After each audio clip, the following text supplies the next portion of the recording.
Bien, pues esta mañana, como introducción al texto, me vais a permitir que lea un artículo que salió en elconfidencial.com ya hace unos años, el 8 de diciembre de 2013, y se titulaba El error más tonto de la historia de la NASA.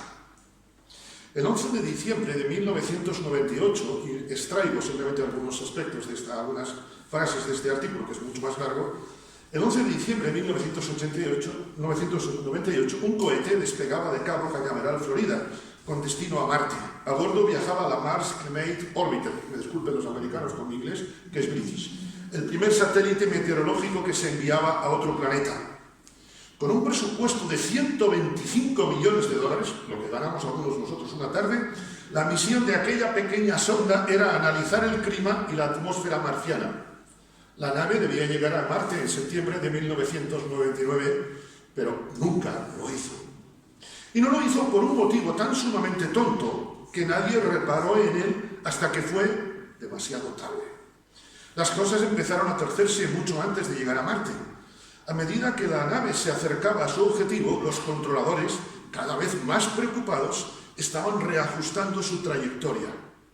No sirvió de nada. El 23 de septiembre de 1999, tras un viaje de 9 meses, la nave desaparecía de las pantallas del Instituto de Tecnología de California sin dejar rastro y sin que nadie supiese por qué. Los 125 millones de dólares invertidos en la misión se habían evaporado en alguna parte muy cerca de Marte. En las semanas siguientes se organizó una comisión de investigación para aclarar qué había sucedido. Tras numerosos informes, peritajes y entrevistas, la conclusión no pudo ser más humillante para la Agencia Espacial Estadounidense.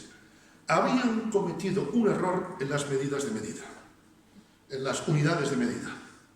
El control de tierra usaba el sistema métrico decimal, mientras que la nave realizaba los cálculos en el sistema anglosajón, que es distinto.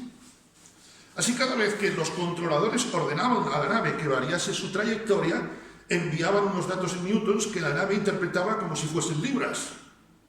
Una libra equivale a 4,45 newtons, por lo que cada corrección de trayectoria provocaba una desviación aún mayor. El de la Mars Climate Orbiter sigue siendo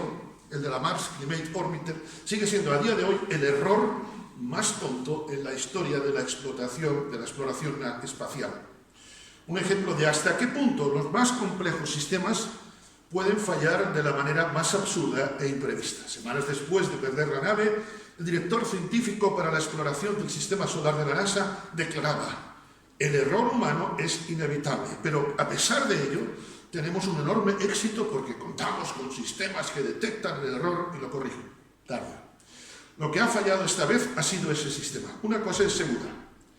En los 15 años, cuando se escribe este artículo, que han pasado desde entonces, la NASA no ha vuelto a equivocarse con las unidades de medida. El error más tonto de la historia de la NASA. Todos cometemos errores.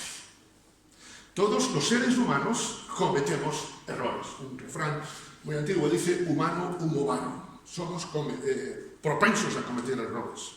Todos nosotros podemos decir, ahora 125 millones, pero tú y yo seguro que nos equivocamos. Hace un momento, yo pensando que tenía el curso allí la tablet.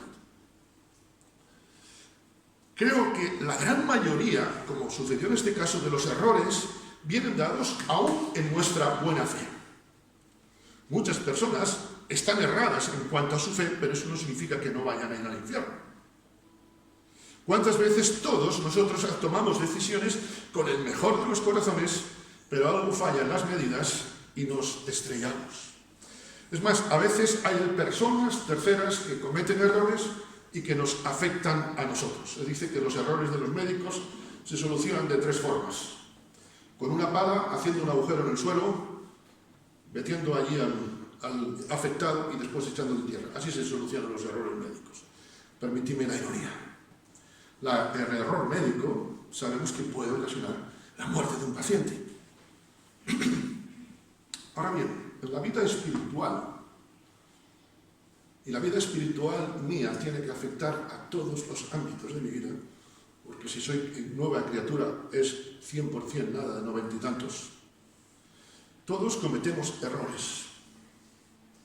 A veces dudamos de la fe. ¿Quién de nosotros no ha tenido dudas de fe? Dudar, decía una canción de George Roach en los años 60, dudar es vivir, vivir es la fe.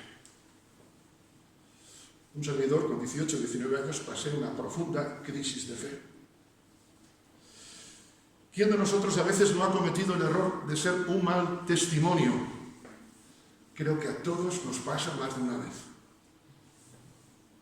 A veces una mala palabra, una acción, una mirada. Recordamos una sonrisa. ¿Recordáis a Sara, la mujer de Abraham? Una sonrisa puede ser también un mal testimonio. Todos nos equivocamos.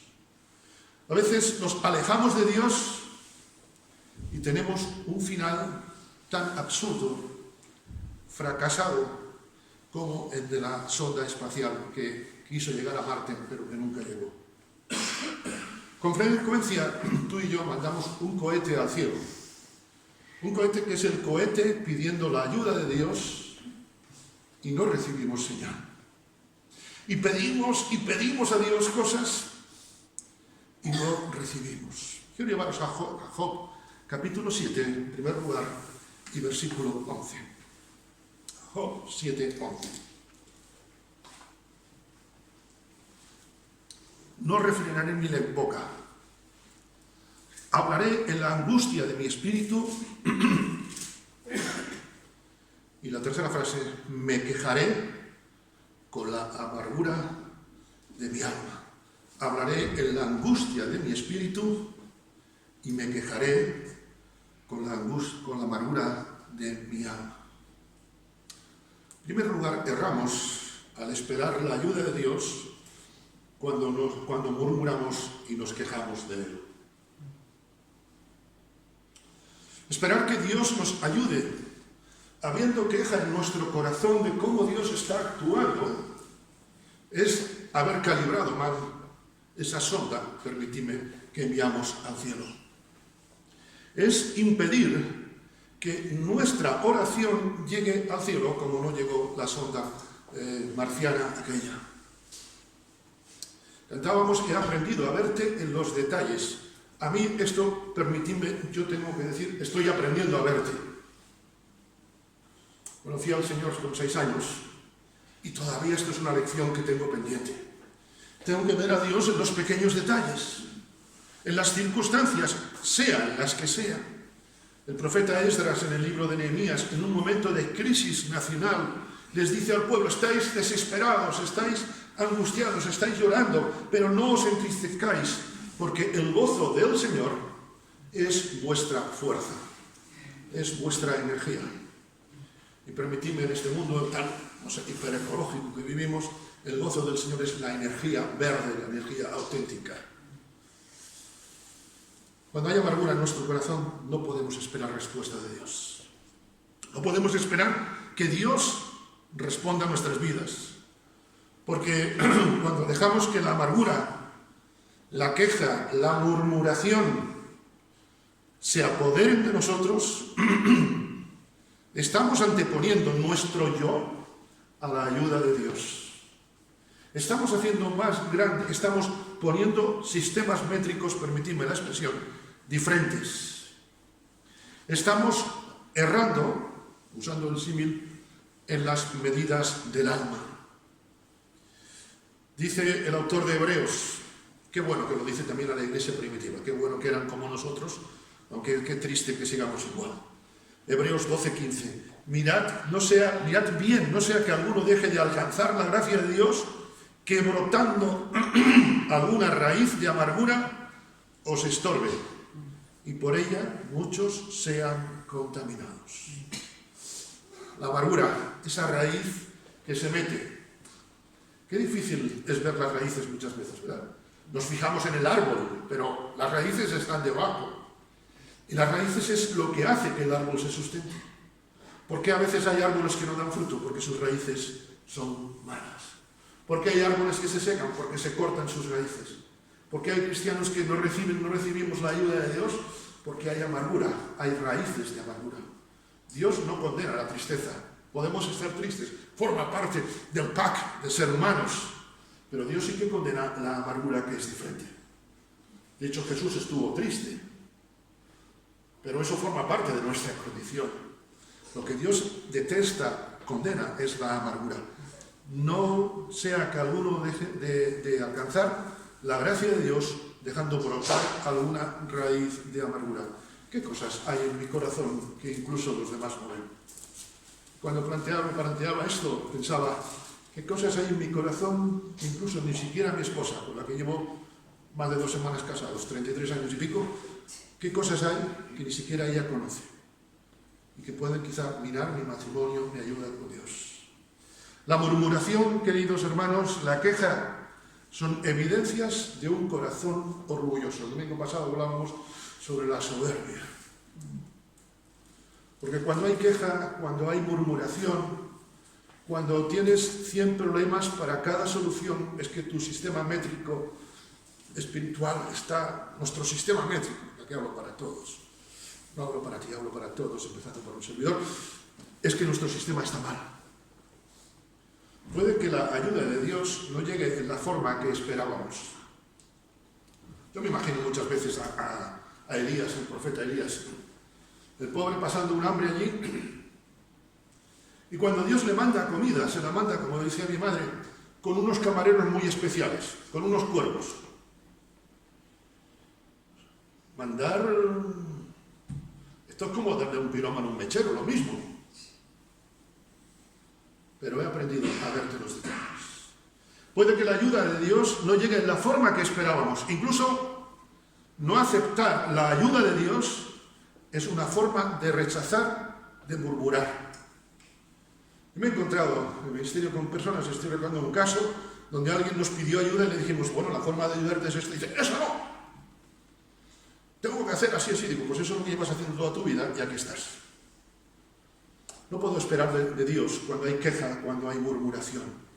Queridos hermanos, antepongamos la soberanía de Dios a nuestra voluntad. Y cuando anteponemos la soberanía de Dios a nuestra voluntad, la murmuración, la queja desaparecen. ¿Recordáis lo que nos enseñó Jesús? Bueno, lo enseñó para los que no sabían. Nosotros, como ya lo sabemos, ¿no? Bueno, en serio. ¿Recordáis lo que enseñó Jesús? Padre nuestro que estás en los cielos, tu voluntad sea hecha. Esto me cuesta. Pero es lo que funciona, hermanos. Es la medida para que nuestra sonda de petición llegue al cielo. Te pongamos esa soberanía de Dios. Y cuando anteponemos la soberanía de Dios a nuestra murmuración, ¿sabes lo que hay en nosotros? Canto de gratitud. No sé si os pasa a veces que cuando dices gracias a alguien te miran raro. Hombre, yo entiendo por lo guapo que soy que me miren raro, pero eso es otra historia. ¿Me entendéis, verdad? A veces dices gracias a una persona y yo me pregunto, ¿y Dios no estará también desesperado por escuchar gracias de mi corazón en vez de tanta queja? ¿Por qué me está pasando esto? ¿Por qué me está pasando lo otro? En vez de decir gracias, Señor, porque me está pasando esto. El poder de Dios no se manifiesta, no se ejecuta, no se perfecciona en nuestras grandezas, sino en nuestras debilidades, en nuestras miserias. Leíamos el domingo pasado el apóstol Pablo, cuando soy débil, entonces soy fuerte. Quiero llevaros en segundo lugar al libro de Lamentaciones. Con este nombre ya me pediréis cómo es el libro. Libro de Lamentaciones, capítulo 3, versículos, vamos a leer unos cuantos que seguro que conocemos. 22 en adelante, y voy a llegar hasta el 25. Por la misericordia del Señor, leo en Lamentaciones 3, por la misericordia del Señor no hemos sido consumidos, porque nunca decayeron sus misericordias, nuevas son cada mañana, grande es tu fidelidad, mi porción es el Señor, dijo mi alma, por tanto en Él esperaré. Esto es muy bonito, lo cantamos cientos de veces, pero espera, que me siga el 25. Bueno es el Señor a los que en Él esperan. Y la última frase es la que es un desafío para nosotros.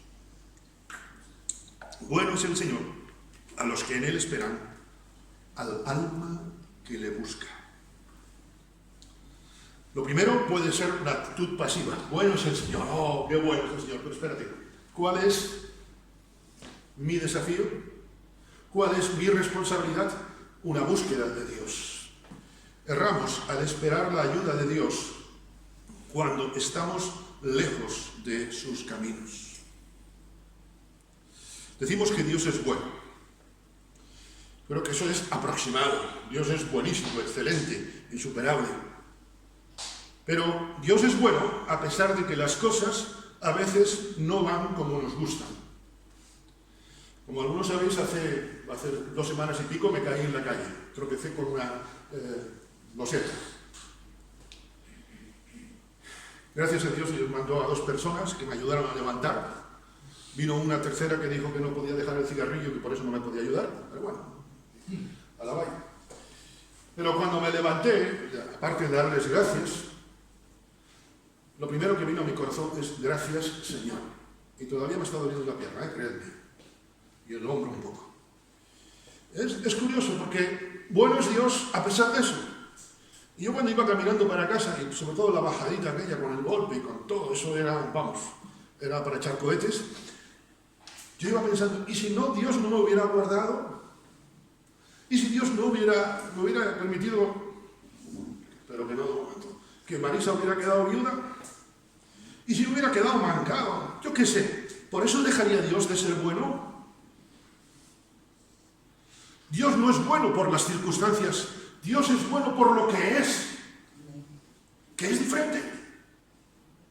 Yo cuando era niño, a veces mi padre no me daba lo que yo quería y yo decía, ¿qué tú no me quieres? Porque te quiero, no te lo doy. Y hoy más que nunca estoy convencido del amor de mi padre. Cantábamos, he aprendido a verte en los detalles. Y si no hubiera habido nadie en aquel momento, si hubiera estado lloviendo, yo qué sé cuántas cosas hubieran podido pasar en la caída. Dios es bueno a pesar de lo que nos pasa. A pesar de que a veces recibimos regalos que no nos gustan. ¿No habéis recibido alguna vez un regalo que no nos gusta? Marisa una vez, recién casados, en plan de broma obviamente, me regaló carbón en las fechas navideñas. Ay. Lo sé que lo hizo con todo su amor, una broma. Dios a veces nos da cosas que no nos gustan, hermanos.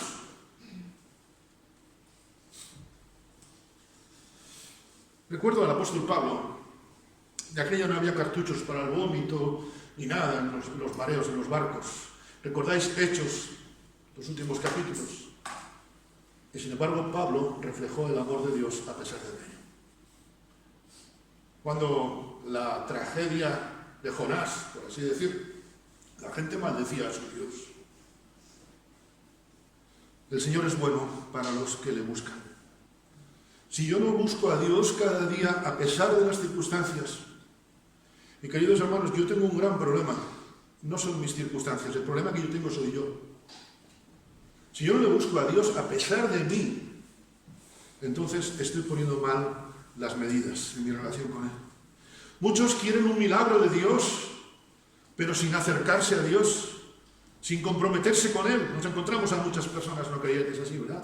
Pero esperad, es que esto no es para los que no conocen a Cristo, también, sino para ti y para mí que conocemos a Cristo.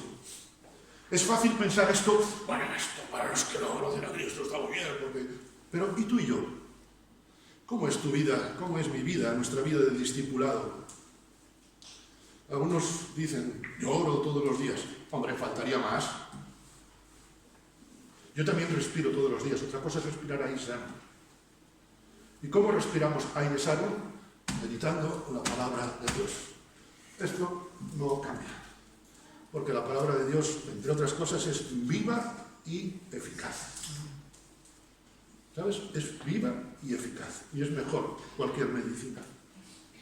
No podemos decir que confiamos en Dios si no crecemos en Él. Ayer alguien me decía, ya estamos en marzo, ¿eh? Y yo pensaba, ¿cuánto he crecido en este año de marzo en el Señor? He envejecido mucho, os lo aseguro. Cuando empezó enero no me había caído, no me habían hecho una serie de cosas. Llevo un año de goteras. Pero, ¿y en el Señor cómo he crecido? O permitidme, ¿cómo he madurado? No voy a decir envejecido, ¿no? ¿Cómo he madurado en el Señor? Bueno es el Señor para los que en Él esperan. Ah, sí, pero no te quedes con esto. Aquí hay un desafío en esta mañana para ti y para mí. Jesús nos dejó ejemplo, la imagen indicó, para que sigamos sus pisadas, es decir, pisemos donde Él pisó. No es para que yo vaya a su lado, sino para que vaya donde Él pisa. Eso es estar cerca de Dios. Si Dios no es tu prioridad, y quizá lo estás pasando, no voy a decir mal, lo estás pasando tremendamente mal. Hay hermanos en esta mañana aquí que se están pasando mal. Cada uno de nosotros ha tenido experiencias, seguro, o las tendremos en el futuro, de pasarlo rematadamente mal. Pero yo os recuerdo a Job en esta mañana. No venir con queja ante Él, sino venir dando gracias a Él. Al alma que le busca. Mi alma, decía David, tiene sed de ti. ¿Qué grado de sed tenemos?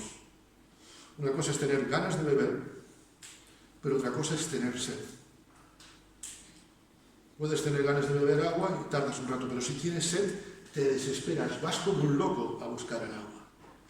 Si Dios no es nuestra prioridad, entonces, como la nave espacial, permitidme, estamos teniendo el error más tonto de la historia. Finalmente, el último versículo, menos mal que nadie dice aleluya, os llevo al Salmo 27. Salmo 27. Es un salmo muy conocido. ¿Quién nos recuerda, por ejemplo, el versículo 10? Aunque mi padre y mi madre me dejaran, con todo Jehová me recogerá. Pero yo quiero llevaros al versículo 13. Salmo 27, versículo 13.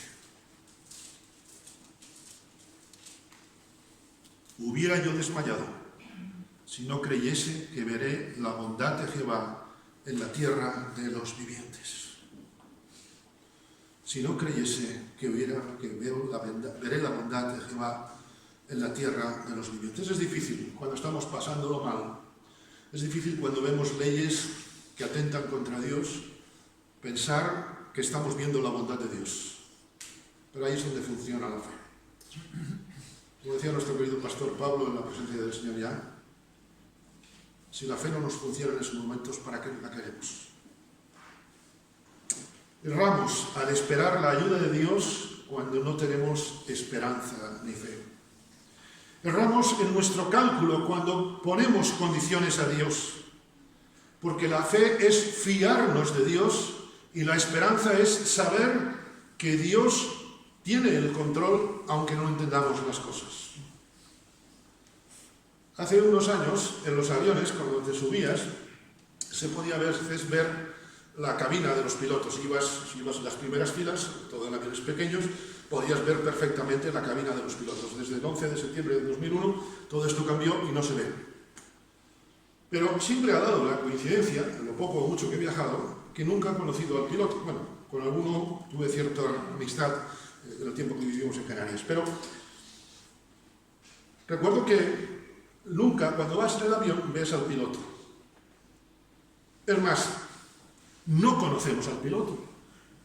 Pero cuando yo me subo al avión, no me importa quién es el piloto, ni que tenga la puerta cerrada. Voy a hacer el viaje sin verlo. Decía el apóstol Pablo, yo no sé cómo es Dios, pero yo sé en quién he creído. Y eso es lo que me lleva. ¿Recordáis el avión aquel que un suicida estrelló yendo de Barcelona a Alemania hace unos años, verdad? Con la compañía Lufthansa. Cuenta la historia que cuando después de unos días se volvió a inaugurar a restablecer esa línea de transporte, cuando subieron la primera vez en Barcelona, hicieron un homenaje, etcétera, etcétera. Al subirse al avión, el piloto y el copiloto les dijeron a todos los pasajeros, ahora todo el mundo iba un poco telele, que diríamos, ¿no? Les dijeron, señores, no se preocupen, nosotros también queremos llegar a casa. Cuando yo he conocido a Cristo, Cristo me dice, yo quiero contigo llegar a casa. Hubiera yo desmayado si no creo que el Señor tiene el control de mi vida, aunque a veces no veo las cosas. Pidamos al Señor, queridos hermanos, que en este mundo de tantos tomases, que si no lo veo no lo creo, pidamos al Señor que aumente nuestra fe y nuestra esperanza en un mundo donde lo que manda es lo que se ve. Si no se ve, es que no existe. La fe es la seguridad que Dios tiene el control. Y cuando he pasado algunos momentos de apuro en un avión, recuerdo una vez un viaje, os lo he contado en una ocasión, ¿no?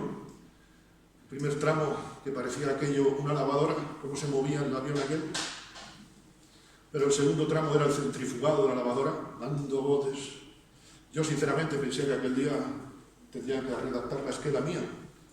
Digo, aquí de este avión salimos por la tele, nada más, ¿no? Pero en aquel momento que uno puede sentir la paz de Dios, yo sabía que Dios tiene el control. Quizás estás pasando un momento de turbulencias en tu vida. Quizá en el futuro vengan momentos de turbulencia, ministerio, de lo personal, etcétera, etcétera, etcétera. Cuando me operaron de la lengua pensando que tenía un cáncer, yo pensaba, ¿y ahora si me quedo sin hablar? En aquellos los médicos dicen, tranquilo, que no pasa nada, le estirpamos el buto, en fin, toda la historia. Recordaba aquella alabanza, si me quedo sin palabras, hablaré con lo que soy. Porque la fe no depende de palabras. Como algunas veces he dicho, hemos confundido testimonio con hablar. Y hablar es lo mínimo. La fe es Dios en acción. Porque si yo quiero agradar a Dios, tengo que tener fe. No la fe que tenía. Imaginaros los niños, si después de, cuando era pequeño, mi madre me adoraba, todavía me sigue adorando. Pero si yo no hubiera crecido, el amor de mi madre sería invariable, pero algo funcionaría mal. Quizás dices, yo me quedo con esto, que cuando conocí al Señor, Dios te sigue amando, Dios lo sigue amando. Pero Dios no tiene hijos, permitidme la expresión, Dios no quiere hijos atrofiados, Dios quiere hijos que crezcan. Hoy mi oración, espero que también la tuya sea, Señor, aumentanos la fe, porque queremos agradarte. Porque, queridos hermanos, no podemos ver la voluntad de Dios si nos aferramos a lo material. El apóstol Pablo decía, he aprendido a contentarme cualquiera que sea mi situación. Y a veces Pablo no tenía ni para el café con leche, ¿me entendéis lo que quiero deciros, verdad? A veces Pablo no tenía ni un céntimo de oro, pero Dios es fiel. Esto es lo que siempre he aprendido desde que conozco al Señor. Cantábamos en la escuela dominical, Dios siempre cumple, pues es Dios. Porque necesitamos crecer en la fe, porque si no crecemos en la fe, estamos calibrando mal nuestra vida. Porque es imposible servir a dos señores. No puedo servir a Dios y al yo. Solamente al aferrarnos al poder de Dios podemos ver, como dice la Escritura, las maravillas de Dios. Podemos sentir, como diría el apóstol Pablo en Filipenses 4, que la paz de Dios sobrepasa a todo lo que yo entiendo. Creo que en el cielo, permitidme la alegoría, la ironía, creo que en el cielo mucho tiempo vamos a estar con la boca abierta de lo que vamos a conocer aquel día. La capacidad de Dios para dejarnos sorprendidos es tremenda, ¿verdad? Sentir la paz de Dios que sobrepasa a toda comprensión. Ver, en definitiva, las respuestas de Dios. Queridos hermanos, el salmista decía un versículo que seguro que no conocéis. Examíname, oh Dios, y conoce mi corazón. Pruébame y conoce mis pensamientos, y ve si hay en mí camino de perversidad y guíame en el camino eterno. Creo firmemente que esta mañana es tiempo de analizar nuestra fe y nuestra esperanza delante de Dios. El error más tonto de la NASA vino por no comprobar los parámetros. El error de muchos cristianos viene porque no comprueban su fe y su esperanza en el Señor. Concluimos en esta mañana con una breve reflexión. El error más tonto de la historia, decía nuestro artículo, costó 125 millones de dólares, lo que gana Víctor a una tarde, incluso sin apurarse. Nuestros errores no cuestan dólares o euros o pesetas, como hace algunos años, que bonito, pesetas. Nuestro error al esperar la ayuda de Dios es más valioso que cualquier tesoro humano, más que 125 millones. Nuestro error al esperar la ayuda de Dios es más costoso que ese dinero. ¿Por qué? Porque perdemos el gran regalo que es el tiempo. Son las 12:30 pasadas, ya nunca más volverá a ser el 5 de marzo de 2023 a las 12:15. Hemos pasado esa hora. Ese regalo tremendo. Y cuando estoy esperando la ayuda de Dios y no estoy bajo sus parámetros, estoy mal empleando el tiempo que Dios me da para crecer en su gracia, en su conocimiento y ser un testimonio. Erramos al esperar la ayuda de Dios cuando no estamos bajo sus condiciones, y eso nos impide disfrutar de Dios. Dios no te salvó para que tú vengas los domingos a los cultos. Dios quiere que vengamos los domingos, pero Dios nos salvó para su gloria, mientras vivimos. No estamos disfrutando de Dios, de los valores eternos, cuando tenemos mal los cálculos. Y sobre todo, queridos hermanos, nos impide ser de bendición a otros. Ya lo dice el apóstol Pablo, más bendecido es dar que recibir. ¡Ay, yo quiero ser bendecido! ¿Cuántas veces clamamos, Señor, yo quiero ser bendición y no tostón? Sobre todo, queridos hermanos, eso entorpece nuestro testimonio. Quiero llevaros a Lucas, capítulo 17. Quiero que lo tengáis abierto conmigo porque vamos a leer unos versículos ahí, en esta mañana. Leo Lucas, capítulo 17, versículo 1 y 2. Dijo Jesús a sus discípulos: imposible es que no vengan tropiezos. Equivocaciones siempre las va a haber. Imposible es que no vengan tropiezos. Pero ¡ay de aquel por quien vienen! Sinceramente, hermanos, yo lo deseo para nadie que nos está siguiendo por las redes, para nadie que esté aquí en esta sala esta mañana, que estemos en esa frase final del versículo. Permitidme personalizarlo. Dijo Jesús a sus discípulos: imposible es que no vengan tropiezos, pero uy si vienen por Jonathan, uy si vienen por Alan, uy si vienen. Mejor le fuera a Jonathan que se le atase el cuello una piedra de molino y se le arrojase al mar que hacer tropezar a uno de estos pequeñitos. Esta palabra no es para el talado, es para ti y para mí. Cuidado cómo estamos calibrando nuestra vida. Por eso, el consejo de Jesús, la palabra de Jesús que quiero dejar en tu corazón y en el mío como responsabilidad para luego actuar, es el versículo 3, la primera parte. Mirad por vosotros mismos. ¡Ay! Mejor me fuera que se atase al cuello una piedra de molino y se le arrojase al mar que hacer tropezar a uno de estos pequeñitos. En consecuencia, mira por ti mismo. El apóstol Pablo le dice a Timoteo: cuida de ti mismo. La nueva versión internacional castellana traduce: tened cuidado. ¿Lo tendrás?